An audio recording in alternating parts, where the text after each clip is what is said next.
Hi, it's summer 2024. I thought I'd show you how the orchard is doing. It's the last week of June, the grass is high, and there's lots happening. So, I'll go the same route. Here is some sour cherries. They flowered pretty well, but they're a bit laggy, and there's not really many cherries on them right now.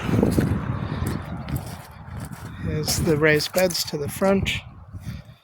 We've got the grape that I'm trying to grow outdoors here. Is growing pretty well. This year I'm just trying to build up the roots. There's not any fruit or anything. This gooseberry is huge. It's made a lot of fruit, a lot of it a bit low to the ground, so I might do some pruning in the winter. But it's produced really a lot, and they're just ripe now. They're delicious. We got some sweet corn and peas in this bed. We got some chard and some of the perennial kale starting off new. This is from seed from this perennial kale over here, which is about 4 years old now. So some of it is in this kind of palm tree shape, but the seeds were taken from these multi-headed types. So hopefully they'll turn out just as good and last just as long. These ones actually just flowered again, and I've kept the seed again this year. I shared the seed with some locals and got quite rave reviews back about it, so everybody's enjoying it. Up against the wall here, in shade, we've got more red currants, and I've been eating these every day, so there's a few left.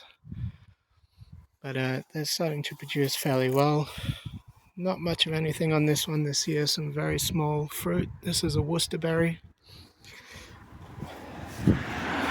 We have lots and lots of alpine strawberries here that I originally transplanted from a hedgerow, and there's a lot of fruit.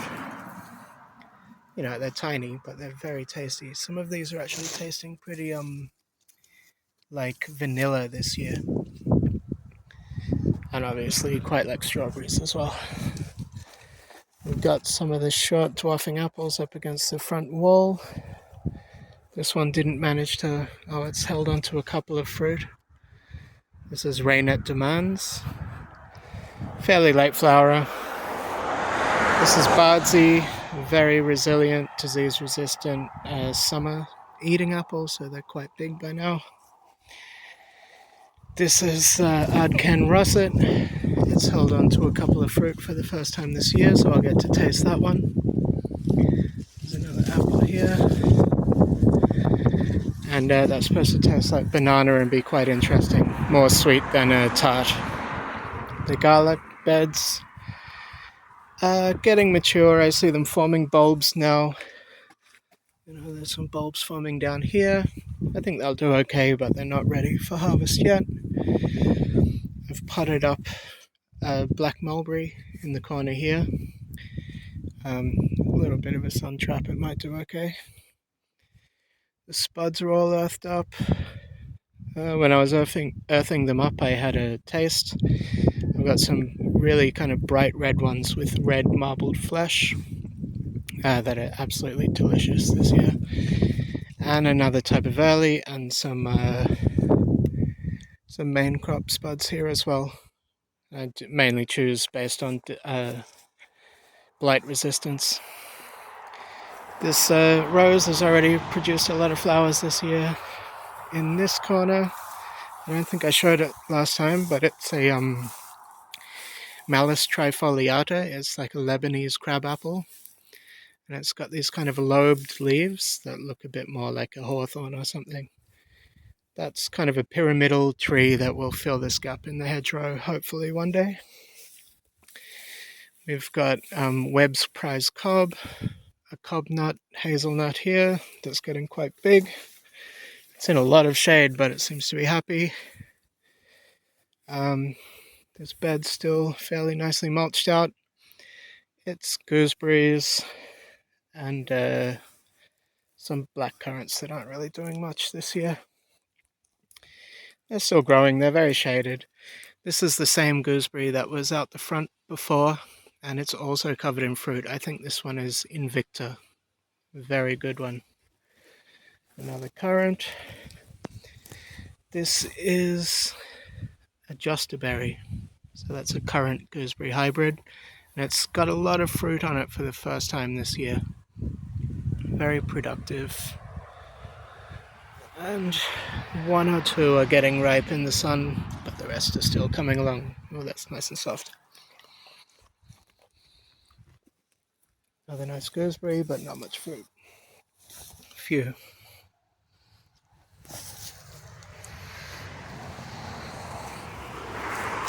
We've got these two, these are also cob nuts. I did get one or two nuts off them, but mainly hoping to just fill the hedgerow with these. So one is a Cosford cob, and the other one is a Tonda Giffoni. This rowan in the hedgerow is doing well this year. It was covered in flowers for the first time. After feeding it a bit. Here we have another Morello sour cherry. It's a bit leggy as well. I might need to do a bit more pruning on that to build up the branch strength next early summer. And it's got flowered a lot, but it's only got a few cherries on it. Here's an apple. This was supposed to be grenadier, but grenadier is like a bright green, big blocky cooker. This is much more red tint. And it's trying to produce so much fruit. I've already thinned it about 50% of the fruit it formed, and it's still absolutely buried in them. So probably a bit foolish, but I'm gonna see how it goes leaving 50% on. It's absolutely buried. So I don't think it's grenadier. I'm not actually sure what it is. I picked it last year a bit too early, and even then that was like in October, so I think it's quite a late fruiter. This is opal, a nice plum. It flowered a couple of little flowers, didn't make any fruit this year, and I've just done some pruning to shape it. I've started putting electrical tape when I'm pruning these kind of prunus varieties, like plums and such, because apparently they're kind of quite susceptible to fungus and stuff in wet conditions when you prune them. Here's a nice apple. This is Pitmaster pineapple. It flowered, it didn't hold on to any fruit this year. It's still a young tree, a dwarfing M27 rootstock. The gumi bush that was here died this winter. So I've planted one of the persimmons that I had in a pot into the ground in its place. This one is called Sunrise. It's from a Belgian nursery, their own selection. It's supposed to be really good for our conditions. He recommended it, so I think it's late flowering and the flowers are frost resistant and so on. Less likely to get damaged in the wood as well by frost. This is Rainet d'Amboune. Another one of these French storage apples. It's pretty happy. It's putting on some growth this year. This is kind of the first year I fertilize things a lot, so I put down bone meal and chicken manure pellets, and there's way more growth than in previous years, so I'm going to keep that up. Let's have a look at these trees. So this is Invincible, a pear. It's noteworthy for having two sets of flowering, so it flowered already much earlier in the year. It's holding on to one of those. But it also has flowered again in recent weeks. So that's why it's called invincible. It's supposed to be kind of a little bit bulletproof, that even if the first flower gets frosted, the second set might save it. Although it's nearly in July, so it's actually a little bit late to be flowering and still finish. That's the idea anyway. This is, what's it called again? Anyway, it's an eating apple. I keep getting it mixed up with pitmaster pineapple, but that's the one over there.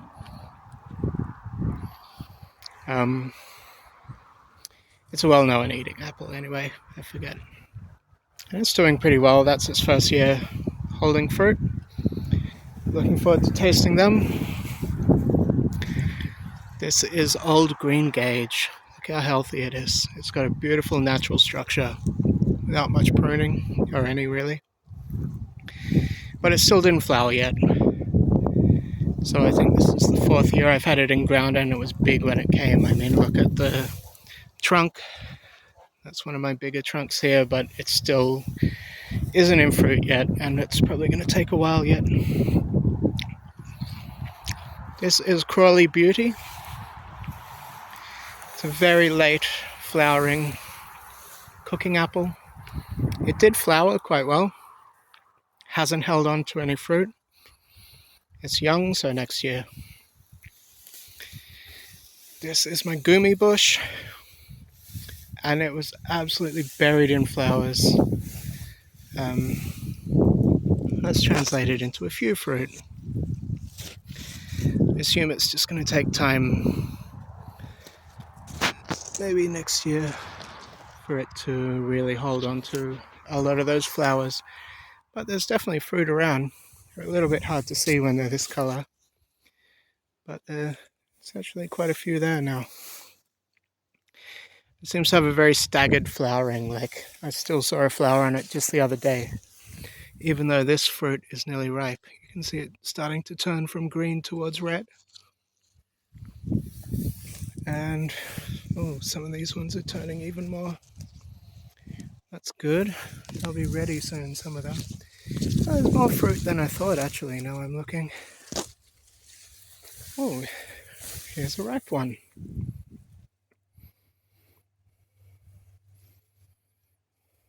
It's already a little bit soft.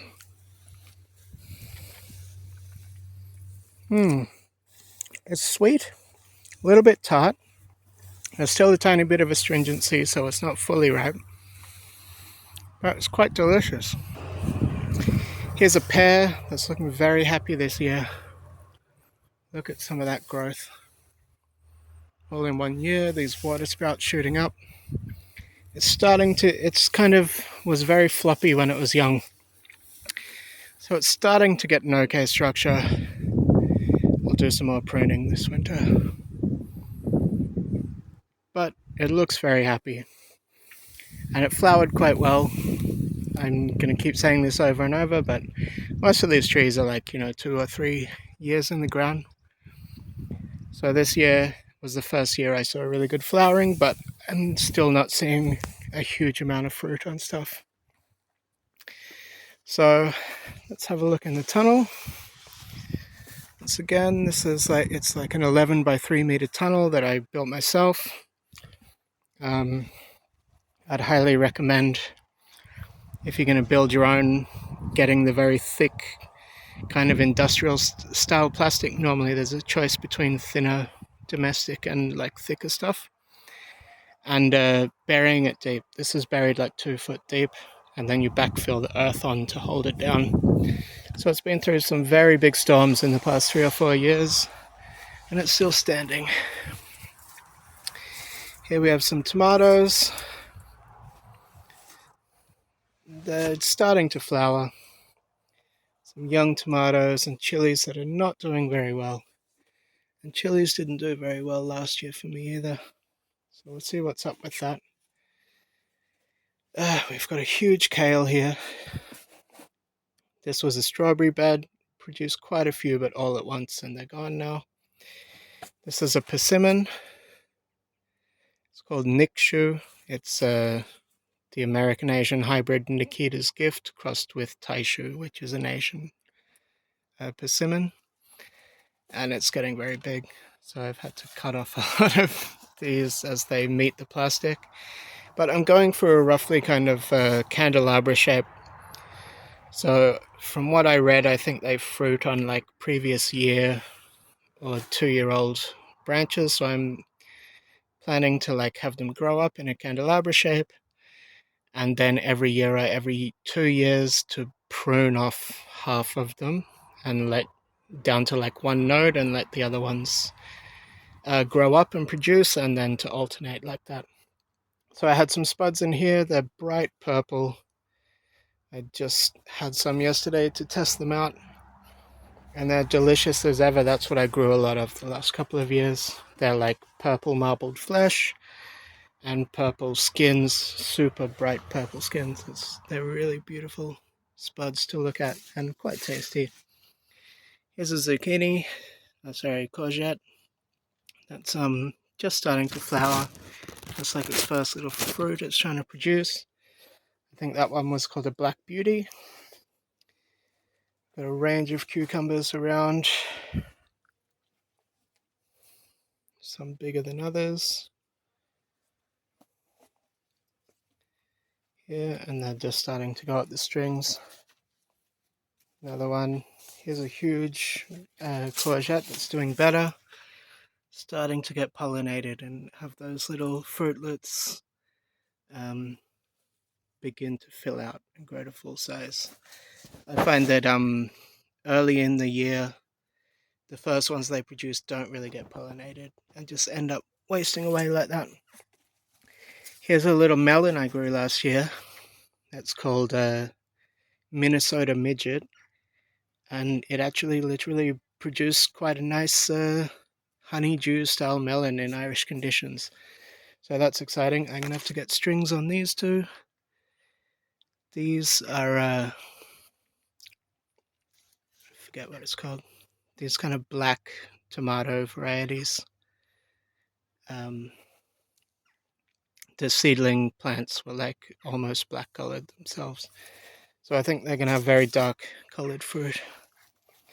And we have more tomatoes along here. I've experimenting with just keeping the weeds down with cardboard on top of the raised beds, and you can see that there's a drip line the whole way along. So I went with a very cheap way to do that. You can get a drip line at Fruit Hill Farms. I bought like 25 meters, so it's like a horseshoe going up and down. This end point is just kinked, and then this one you can just use a normal inexpensive garden adapter to connect it. I just bring my normal hose out and plug it in, and I have it watering on a timer.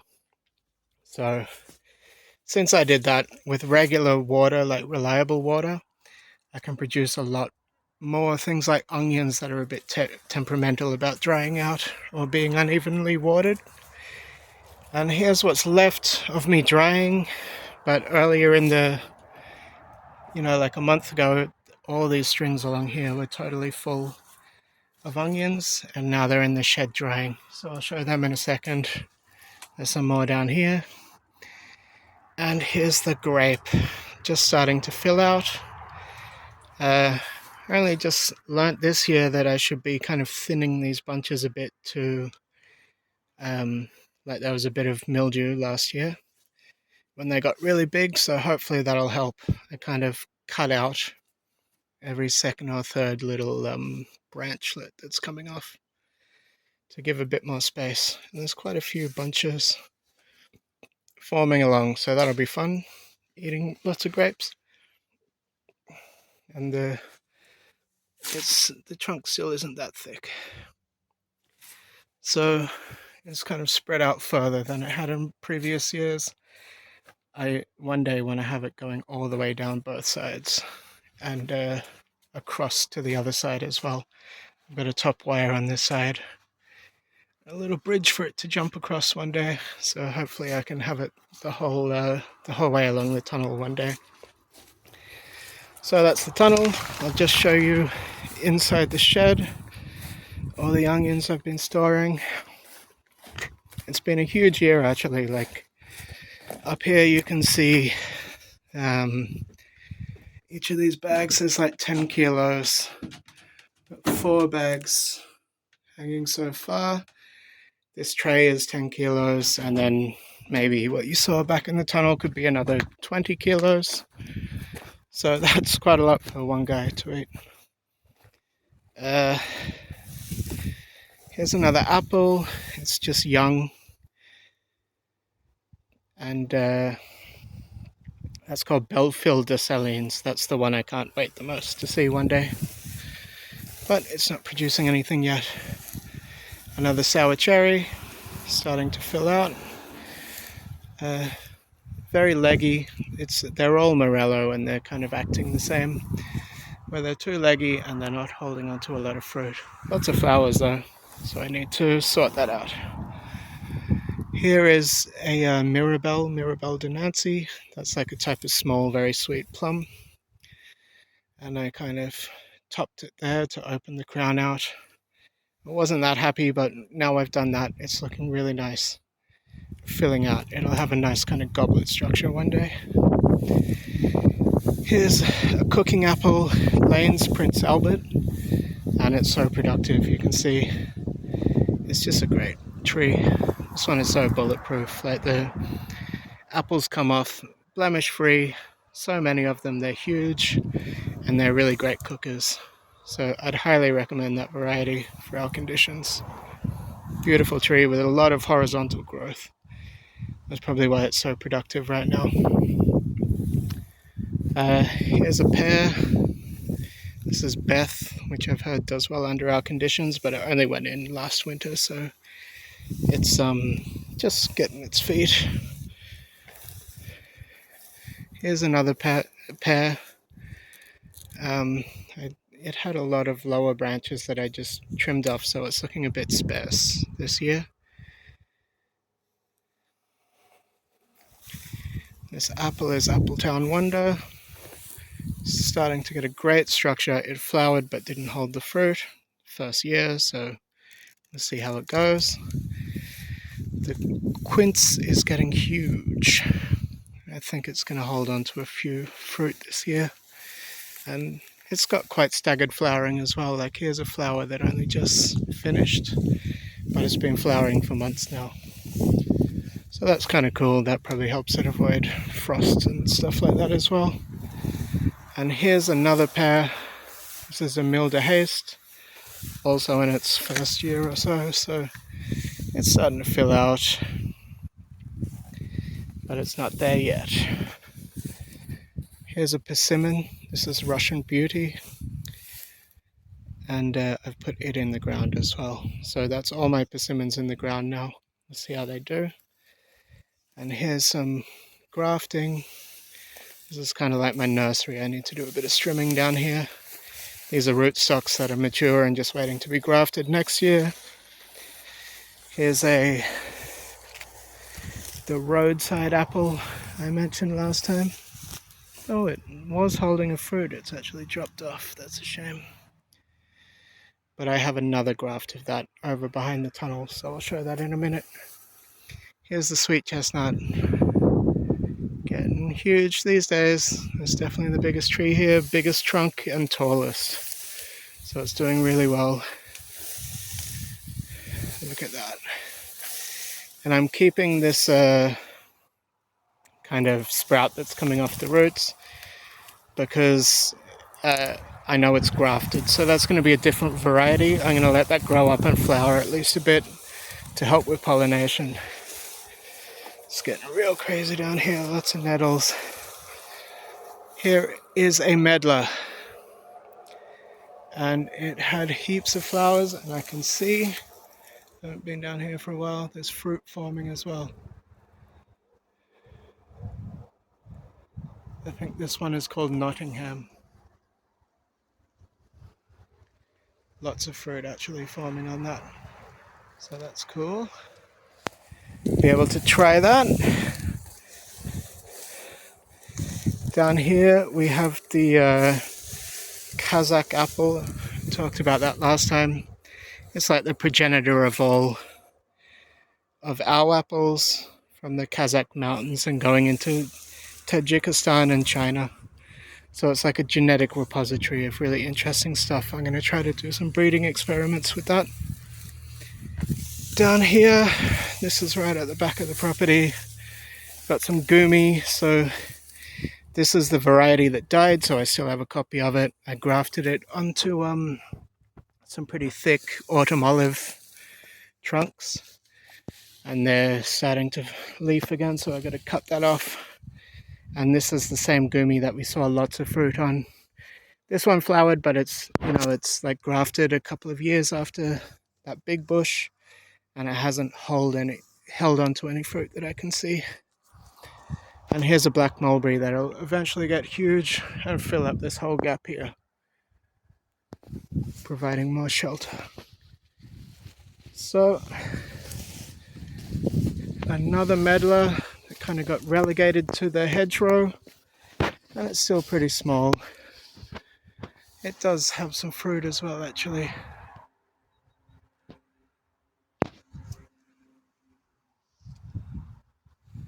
So it's doing its job. And here is the Saskatoon berry, or June berry. You can see it's got a couple left. And they taste just like blueberries. Really interesting. It's also known as Amelanchier. Here's the pond. I don't think I showed this last time. I've confirmed frogs now. Lots of frogs around. I just mowed down here today, so there's a lot of stuff I got to scoop out. But I've seen a lot of frogs jumping in and out, so I'm very, very happy with that.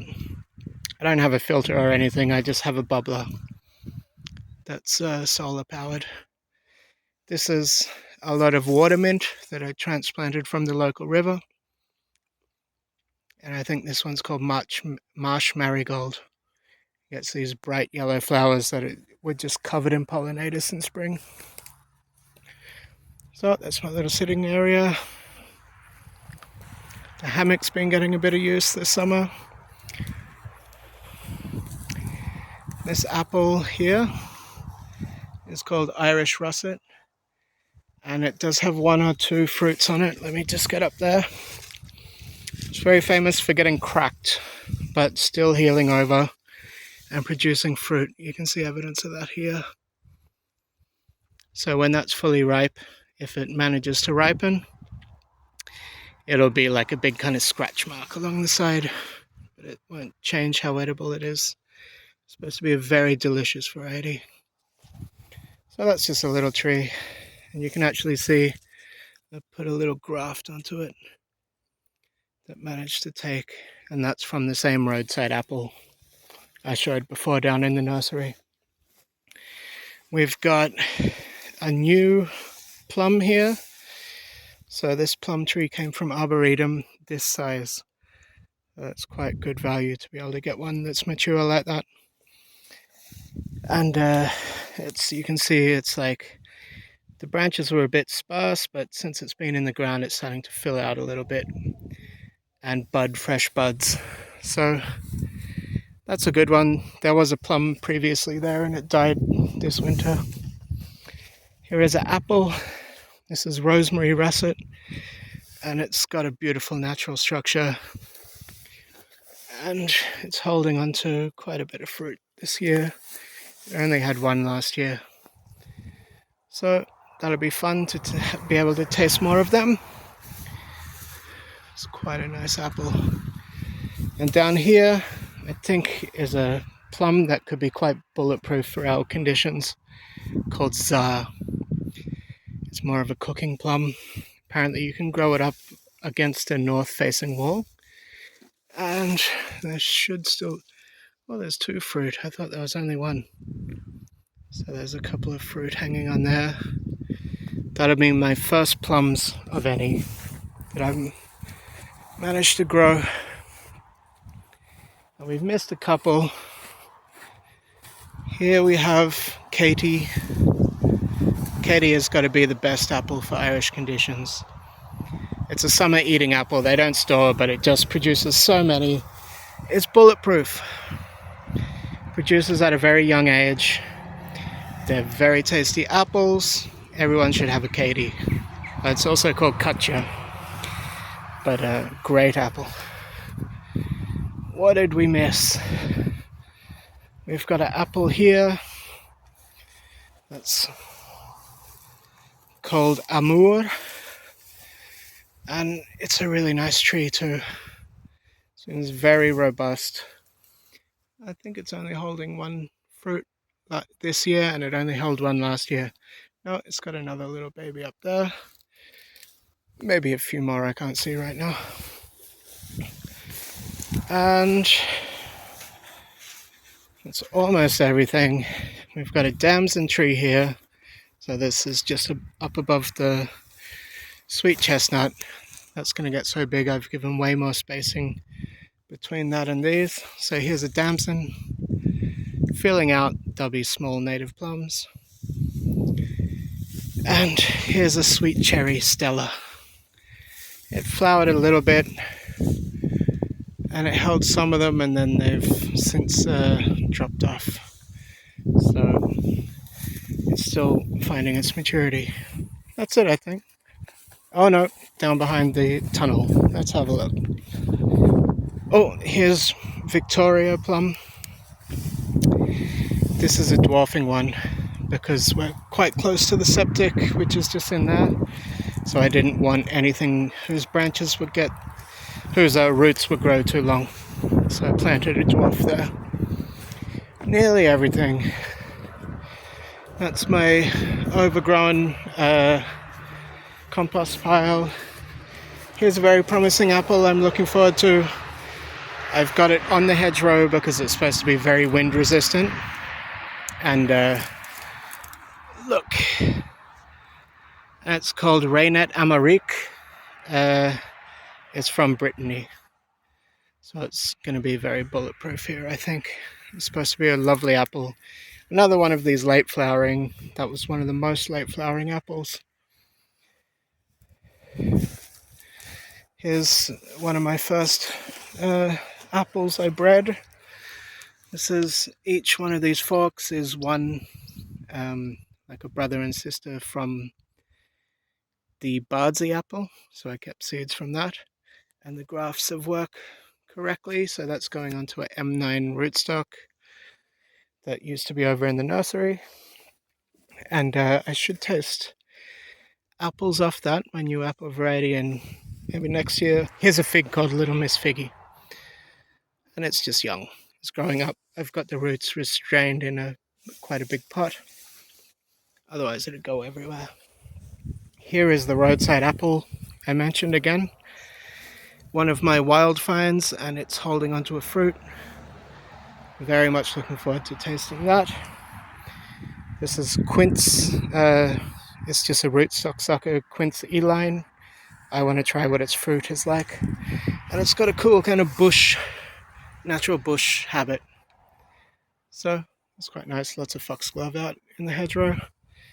This apple is Irish, is April Queen, aka May Queen.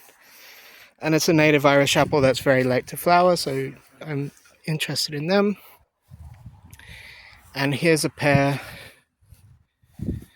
This is Conference on a dwarfing rootstock. All of these are very dwarfing. That's why I have them so close. And here is what may be a Chimera oil hybrid coming off here because it's got a very different growth pattern. There's the pear. There's whatever this is. So it might just be the quince rootstock.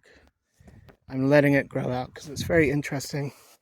It's quite vigorous. All of this is new growth in 1 year.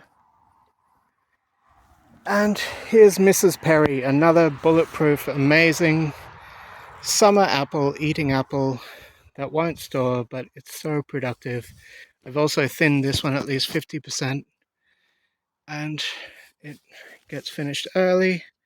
It makes so much fruit that it tries to snap itself in half. So that's a great tree. A really great tree. Okay, I think that's literally everything. I have forgotten one over there. which is core pendu plat, and it's the core of my breeding project. It's the most famous super late flowering apple, and it's literally just finished up flowering recently. I don't see any fruit on it. I don't think it managed to hold on to any this year, which is a big shame. I've been keeping those as my most priority breeding apple, but I do have 4 or 5 up in the windowsill that I kept and germinated last year. So thanks a lot. Very long video, but there it is. I hope you liked it.